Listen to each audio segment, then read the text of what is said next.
जवानों के शहादत का बदला लेने की बात इस वक्त पूरे भारत में हो रही है। कठुआ में जो कुछ हुआ उसे लेकर लोग लगातार गमगीन हैं और इस पर अपना गुस्सा जाहिर कर रहे हैं। नमस्कार, आपके साथ हूं मैं राजीव शर्मा और बड़ी खबर से शुरुआत कर लेते हैं। कठुआ आतंकी हमले को लेकर बड़ी खबर आपके टीवी स्क्रीन पर। एनआईए की टीम घटनास्थल पर मौजूद है। इस वक्त हमले की जांच कर रही है एनआईए की टीम। कठुआ में आतंकवादियों की तलाश जारी है। 3 से 4 विदेशी आतंकवादियों के छिपे होने की खबर बताई जा रही है। आतंकियों की तलाश में सेना का सर्च ऑपरेशन भी कठुआ में इस जगह पर जारी है। ड्रोन और हेलीकॉप्टर की मदद से सर्च ऑपरेशन चल रहा है। आतंकी हमले के बाद कश्मीर में हाई अलर्ट इस वक्त है, लेकिन ये हमला इस वक्त जम्मू रीजन से जुड़े हुए हिस्से में हुआ है। कठुआ जो कि जम्मू के ज़्यादा नज़दीक है, कठुआ जो कि आईबी से भी नज़दीक है, आईबी मतलब इंटरनेशनल बॉर्डर से भी नज़दीक है, वहाँ पर आतंकवादियों की तरफ से भारतीय सेना के काफिले पर हमला किया गया। 5 जवान शहीद हुए, 5 घायल हुए, जिनका पठानकोट के बेस अस्पताल में इलाज चल रहा है। लेकिन बड़ा सवाल ये है कि भारतीय सेना ने जिन 3 से 4 आतंकियों के यहाँ घिरे होने की या इस घटनाक्रम में शामिल होने की बात कही है, क्या वो 3 से 4 आतंकवादी हैं या फिर 3 से 4 पाकिस्तानी सेना की रेगुलर फोर्स का हिस्सा हैं? तस्वीरें आप पूर्व मुख्यमंत्री उत्तराखंड त्रिवेंद्र सिंह रावत, वर्तमान मुख्यमंत्री पुष्कर सिंह धामी, इन सब की तस्वीरें आप देख रहे हैं जो इन जवानों के सम्मान में इस वक्त यहाँ पर मौजूद हैं।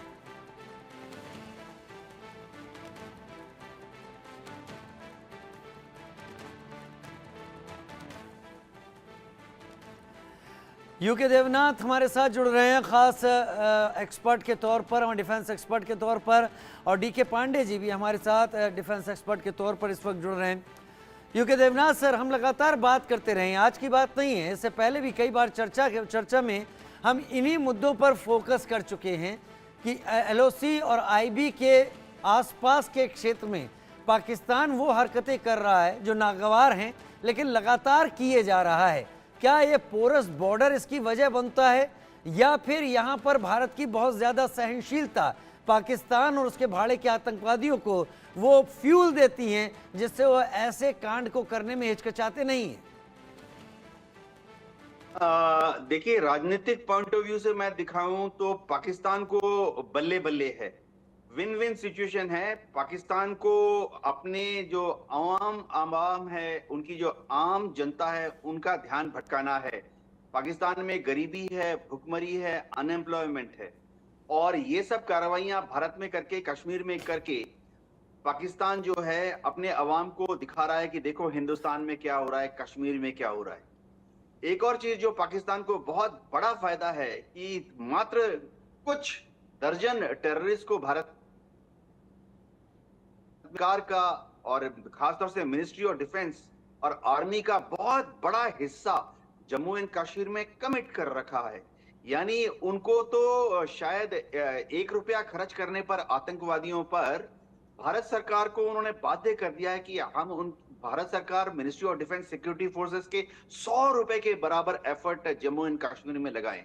तो पाकिस्तान के लिए विन विन सिचुएशन है। मेरे ख्याल से वो अपने घर में आज खुशियां मना रहे होंगे, उनके जो अफसरान हैं आईएसआई के। जी, अफसरान आईएसआई की खुशियां वहां पर मना रहे होंगे। डीके पांडे सर भी मेरे साथ इस वक्त जुड़े हुए हैं, group captain DK Pandey sir. Pakistan और बॉर्डर, ये जो कुछ भी वारदात पिछले कुछ दिनों से हो रही हैं, क्या ये सब वहां पर डेमोक्रेटिक प्रोसेस को डीरेल करने की कोशिश का नतीजा है जो पिछले कई दिनों से पटरी पर आ रहा है, आता हुआ दिखाई पड़ा है? नॉर्मलसी बहुत ज़्यादा घाटी के साथ साथ जम्मू रीजन और बाकी सारे हिस्सों में दिखाई पड़ी है। उसका असर इलेक्शन में वोटिंग पर दिखा है। लोगों ने किसे वोट किया ये अलग बात है, लेकिन लोग वोट करने के लिए निकले। वोट का बहिष्कार करने की तमाम अपील को लोगों ने नज़रअंदाज वहां पर किया। क्या उससे परेशान होकर इस तरीके के सुसाइडल अटैक पाकिस्तान करवा रहा है? क्योंकि इसमें कुछ भी हो सकता है।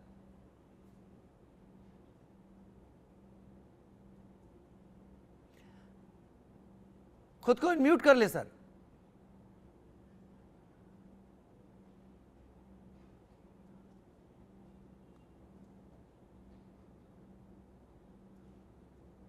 चलिए संपर्क साधने की हम कोशिश करेंगे डीके पांडे सर से, उनका ऑडियो नहीं आ रहा, लेकिन इस बीच हमारे संवाददाता अजय जांडियाल हमारे साथ जुड़ गए हैं।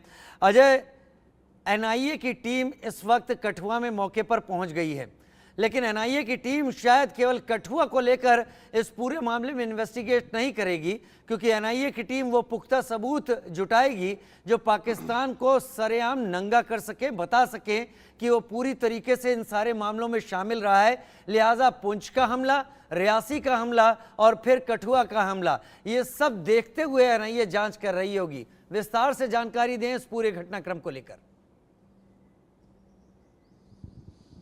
देखिए राजीव, रियासी में जो आतंकी हमला हुआ था जिसमें 9 जो यात्री थे मारे गए थे, जो शिवखोड़ी से कटरा आ रहे थे, उसकी जांच में एनआईए ने खुलासे किए हैं कि जो आतंकी थे वो लगातार पाकिस्तानी हैंडल के साथ संपर्क में थे। जो गिरफ्तार किया गया टाउट था, उसने बताया कि किस तरीके से वो लगातार पाकिस्तान के साथ संपर्क में।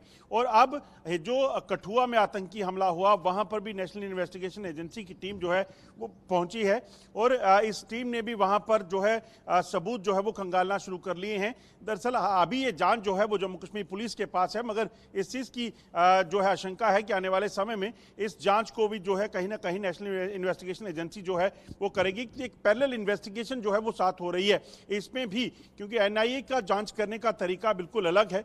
वो पूरे तरीके से ना सिर्फ उन सबूतों को खंगालेगी जो उस वहां पर आतंक के नेटवर्क को खंगालेंगे, मगर इस आतंकी हमले के तार जो पाकिस्तान से जुड़े हुए हैं, वहां बैठे आतंकी कमांडरों से और आईएसआई से जुड़े हुए हैं, उनका भी खुलासा करेगी। और इसी चीज के लिए पहले दिन से एनआईए की टीम जो है वहां पहुंची है और जांच में जुटी है। उस चीज को देख रही है कि जो भी पुख्ता सबूत वहां से मिलते हैं वो क्या है, ताकि एविडेंस जो बाद में जब उनको जांच अगर सौंपी जाए तो उनको किसी तरह की कोई दिक्कत ना हो। अगर आप देखें तो पिछले कुछ सालों में जो आतंकी हमले हुए, उड़ी में हुआ, उससे पुलवामा में हुआ, जो गुरदासपुर में हुआ, पठानकोट में एयरबेस पे हुआ, इन सभी में जब जांच हुई तो पाया गया कि पाकिस्तान का जो सेना है, पाकिस्तानी आईएसआई है, वो आतंकियों के जरिए इन हमलों को अंजाम देते हैं और जम्मू कश्मीर में शांति को भंग करने के एक बार फिर से पाकिस्तान की जो प्लानिंग है उसको कहीं ना कहीं तोड़ना है, उसको नाकाम करना है। उसके लिए सुरक्षा एजेंसियां तो काम कर ही रही हैं,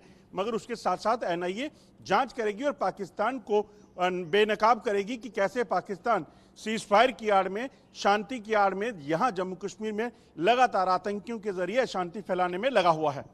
बात चुनाव को देखते हुए पाकिस्तान की हताशा को तो दिखाती है अजय, क्योंकि इस चुनाव के जरिए एक बड़ा संदेश पूरी दुनिया में जा रहा है। लोग निकल रहे हैं, डेमोक्रेटिक प्रोसेस को स्वीकार कर रहे हैं। लेकिन अजय, इससे पहले कि मैं अपने मेहमानों का रुख करूं, मैं आपसे यहां पर एक सवाल पूछना चाहूंगा कि बहुत सारी बातें हो रही हैं इन तीनों हमलों को देखते हुए, जिसमें पुंछ का हमला जो कि एयरफोर्स के काफिले पर हुआ था, रियासी जहां पर तीर्थयात्री थे, और ये जो कठुआ का हमला हुआ है। मैं रियासी के अगर हमले की स्थिति को अलग कर दूं, क्योंकि वहां पर जो ड्राइवर था वो सिविलियन था, वो आर्मी की टैक्टिक्स, आर्मी की तैयारी का हिस्सा कभी रहा नहीं।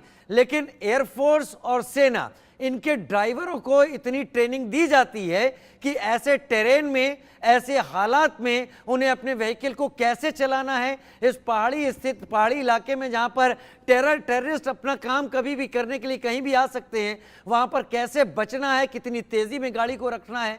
अगर इस चलते हुए व्हीकल पर वो निशाना लगा रहे हैं और वो इतनी कैजुअलिटीज दे रहे हैं, तो क्या ये आम टेररिस्ट हैं या पाकिस्तानी आर्मी का रेगुलर कमांडो फोर्स, रेगुलर उनके हिस्सा हैं जो कि इन्फिल्ट्रेट करके भारत में भेजे गए और फिर उन्होंने ये काम किया? जाए देखिए राजीव, मैं आपको बताता हूं कि दरअसल पाकिस्तान में आतंकियों की रिक्रूटमेंट होती क्या है। पाकिस्तान पैसा जो सेना को देता है, पाकिस्तान सरकार जो पैसा आईएसआई को देती है, वही पैसा जो है इन आतंकियों को मिलता है। और दूसरी चीज, जिन जो पाकिस्तानी सैनिकों को ट्रेनिंग जो दी जाती है, उन्हीं के साथ इन आतंकियों की ट्रेनिंग होती है और पाकिस्तानी सेना के अफसर जो है अपनी अगुवाई में सारी ट्रेनिंग जो है उसको सुपरविजन करते हैं। और उसके बाद जब ये पूरे तरीके से तैयार होते हैं, और खासतौर पे अब ये आतंकी जो यहाँ आ रहे हैं, इन आतंकियों को खासतौर पे जंगल वॉरफेयर की ट्रेनिंग दी गई है, क्योंकि इनको सिर्फ जंगलों में सर्वाइव करना है, वहां रहना है और वहीं से निकलकर आतंकी हमले करने और वापस वहीं छुप जाना है। अगर आप पिछले कुछ समय में देखें, लगभग 2 साल में इसी स्ट्रेटेजी के तहत हमले हुए हैं। दूसरी चीज आपको ये बता दूं कि जो पाकिस्तान से आतंकी आते हैं, इन आतंकियों को खास तौर पे वेपन दिए जाते हैं जिसमें M4 कार्बाइन राइफल है, स्टील बुलेट है, और इसके साथ साथ इन आतंकियों के पास चाइनीज ग्रेनेड और तमाम वो पुख्ता इंतजाम रहते हैं जिससे वो मैक्सिमम कैजुअलिटी कर सके। इस बार भी जो कठुआ में हमला हुआ है उसमें स्टील बुलेट्स का इस्तेमाल किया गया, M4 कार्बाइन राइफल का इस्तेमाल किया गया, और यूबीजीएल ग्रेनेड, यानी कि जो यूबीजीएल ग्रेनेड है वो ग्रेनेड लॉन्चर से मारा जाता है ताकि दूर से वो निशाना बना सकें। एयरफोर्स की गाड़ी पे जब हमला हुआ था, ड्राइवर चौकस रहते हैं, मगर यहां पर सुरक्षा बलों के लिए सबसे बड़ी चुनौती यह है कि उनको सिविलियंस कैजुअलिटी नहीं होने देनी। कल जो कठुआ में परसों जो हमला हुआ था उसमें जो लग रहा है, क्योंकि जो इलाका था वहां पर गांव हैं और उस इलाके की पहले रैकी की थी आतंकियों ने, उस इलाके में हमला किया जहां पर मोबाइल नेटवर्क बिल्कुल जीरो था, रास्ता कच्चा था, गाड़ी की स्पीड कम थी। और दूसरी चीज, जिस जगह पे हमला हुआ है वहीं बिल्कुल एक पानी का चश्मा है, यहां पर स्थानीय लोग पानी पीने या पानी भरने के लिए, लेने के लिए आते होंगे।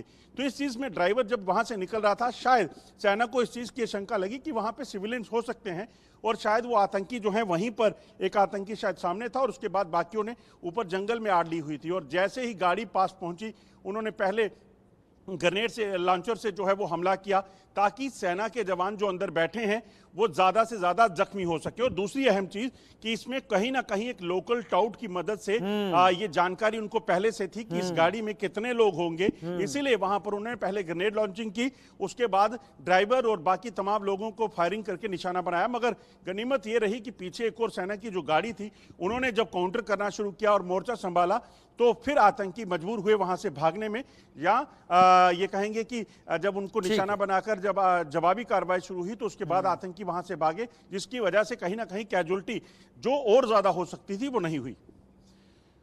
जो कैजुअलिटी और ज्यादा हो सकती थी वो और ज्यादा कैजुअलिटीज नहीं हुई। अजय, आपने विस्तार से